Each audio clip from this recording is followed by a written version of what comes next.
I'm really excited about this one. Recently, we have a lot of people speak out about their experiences with police harassment, all online, right? All on social media, and we want those voices to be heard.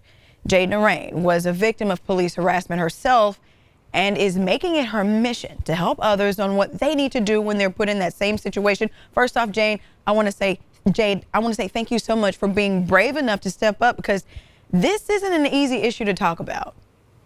No, thank you for having me. Yeah, okay, so let's get right into it. From what I understand, you were harassed for years. Tell us about that.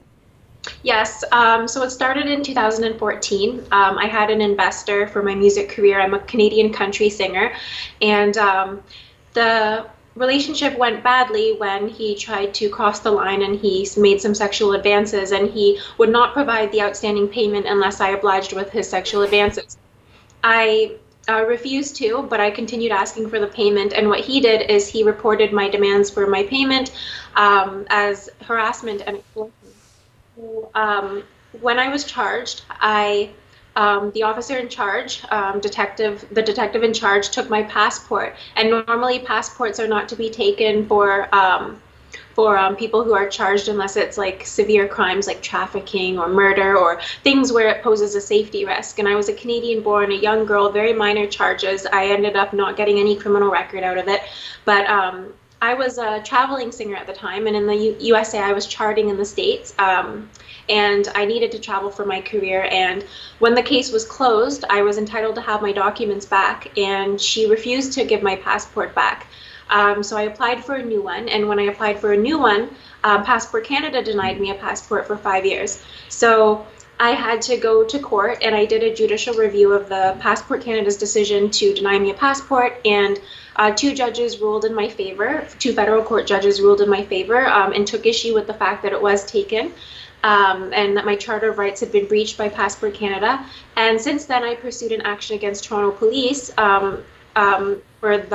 for the officer's conduct of not returning my passport to me, for things like interference with economic relations, abuse of power, misfeasance of public office, negligence. And yeah, we just realized that there was a lot of misconduct going on. I know that the officer had sent false information to Passport Program, why it was taken to begin with and why they were in possession of it. So after that, it just kind of spiraled out of control. It started somewhat of a domino effect for me. I started getting charged repetitively for things like failure to comply, like with conditions and things like that. And those were all withdrawn too, but it felt like I somehow became a target. Whenever I was a victim of a crime, the police would not investigate it. So I really just felt like I was being treated unfairly, and I developed PTSD, depression, my career was going down. So that's pretty much what happened over the past 5 years. That sounds like a traumatic experience. Tell me, like, how did it affect your overall well-being? I can't imagine being victimized by the people who are supposed to serve and protect you. Yeah, honestly, when I was younger, I used to think police were honorable. I grew up thinking that like they're heroes, and my family and my friends and those who are around me and have seen what has happened, we've all been shocked by this, and we've realized that there's a lot of work to be done in the police force. And you know, in the States, it's very publicized whenever there's police brutality or misconduct. In Canada, unfortunately, the media doesn't really want to show much of this, and they're mostly working with the police to put out stories in favor of them. So that's why I kind of wanted to get it out in the American media, at least, because I do want to create change. You know, my lawsuit against Toronto Police is going to be a precedent-setting case, because never before has there been a case against police for not returning your passport to you. And so yeah, I'm just hoping that that this will be like a start of a change, so that police misconduct will be taken more seriously here in Canada. Wow, thank you for being so brave. And obviously you're trying to help others if they become victims of police harassment. So tell us, what's the first step someone should take if they've been harassed by a police officer? And can they file a civil claim? Yes, so I think the most important things to do is, one, collect all the evidence and document it. File a civil claim. You can do it on your own, or you can do it with a lawyer. Definitely be very nice and friendly to the police. You don't want to cause any more, any hostility towards you than they may already have, and that's going to make sure that you don't continue being a target too much. And seek help and therapy. You know, for me, I would get anxiety and heart palpitations just with knocks on my door, because I was scared of if like it's the police and when they're coming and if they're going to do something wrong, which is unfortunate. But so seek therapy and just get help, and also you can file a complaint as well with your review board too. Awesome. That's a really good tip. So is there any specific evidence that people should gather if you're a victim of police harassment? Because that can be really hard to prove.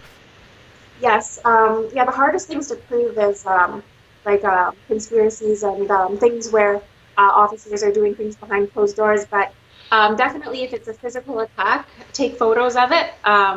If anyone was around, ask them if they have any footage. Ask for a disclosure of emails. What I did with my case is we asked the passport program to disclose the emails shared between the officer and them, and that was how we were able to determine some false information provided by police to add to the abuse of power. So just whatever you can do to gather that evidence. Okay, so let's talk about this. Do you suggest talking to the media? This can be a really sensitive subject, and sometimes people get really afraid of how the story is going to spin. But as a person who has been through this yourself, what would you suggest?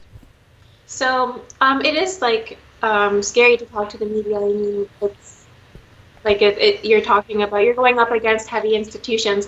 But I think at the end of the day, just telling your story and what happened to you is only going to help create change, and hopefully the police forces and the higher ups in there will do better, and hopefully people can come together in peaceful protests and writing to their governments and things to help motivate change. Awesome. Okay, so if someone is suffering on a deeper level from PTSD or depression, do you have any suggestions for them? How do they get the help that they need? So what I did is I tried to cope on my own and kind of do things that made me happy. So country music for me was my saving grace. But other than that, there were times I really needed more help. So I would suggest a therapist. They can help you just talking about it, or they can prescribe maybe some antidepressants. It's going to be what's suitable for you. Thank you for sharing that. Any final tips for our viewers? This is a really, really scary situation that we're finding may happen more often than we'd like for it to in our country. Mm-hmm. I think just try to obviously just be kind and try to avoid any issues. I think if issues do happen to you, I just think it's important to try to get justice and seek justice. I think that it's only going to help make change and help officers and people in these higher up positions do better and not continue the conduct to other people. Because obviously, if there's lawsuits and charges or things that happen to the officers, obviously, hopefully, would make that conduct. And individuals can also visit my website, jadenaraine.com, and in the True Story movie section of that site, I have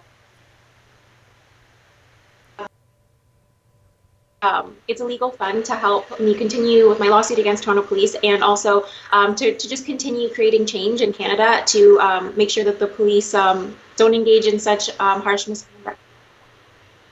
I appreciate you again for being so brave to speak up for what you know to be right. Thank you again for spending some time with us this morning, Jade. This interview involves commercial content. The products and services featured appear as paid advertising.